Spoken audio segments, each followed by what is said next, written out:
আজকের আমি বাড়িতে একা, সবাই বেরিয়ে গেছে, মেয়ে স্কুল চলে গেছে, কর্তা কাজে চলে গেছে, মা চলে গেছে দিদির বাড়ি। তো ভাবছি একা কি রান্না করে খাবো। ফ্রিজ খুলে দেখলাম মাছের মাথা এক চালা রাখা ছিল আর কিছু কাঁটা রাখা ছিল, এইটাই আজকে একটু বানিয়ে নেবো। একা কি রান্না করে খেতে ভালো লাগে। মাথাটা ভেজে আগে থাকতে তুলে রেখেছি, এবার শুকনো লঙ্কা ফোড়ন দিয়ে আলুগুলোকে ডুমো করে কেটে নিয়েছিলাম, ছেড়ে দিয়েছি, একটু ভাজা করে রসুন দিয়ে দিয়েছি, তারপর পরিমাণ মতন পেঁয়াজ। আমার বাড়িতে কিন্তু কাঁটার তরকারি সবাই খেতে ভালোবাসে, এমনকি আমার মেয়ে। এটা যদি আমার মেয়ের জন্য না রেখেছি তাহলে তো আর আমার রক্ষে নেই, আগেই এসে বলবে তুমি আমার জন্য রাখোনি, যদি শোনে আমি কাঁটার তরকারি বানিয়েছি। আদা বাটাটা একটু পরে দিয়েছি, কারণ আগে দিতে ভুলে গেছিলাম, তাই পরেই দিয়ে আবার একটু জল দিয়ে কষিয়ে নিয়েছি। এবার মাছের মাথাটা দিয়ে ব্যাস তেল ছেড়ে গেলেই জল দিয়ে দেবো। হয়ে গেছে, ফুটে গেছে।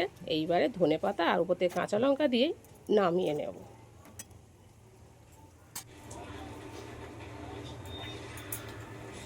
একা একা খেতে ভালো লাগে না, কেউ তো বাড়ি নেই, ওকে একাই খেতে হচ্ছে। তো তোমরা যদি একটু সঙ্গ দাও তাহলে ভালো হয়। চলে এসো বন্ধুরা, তাহলে একসাথে মিলে খাই।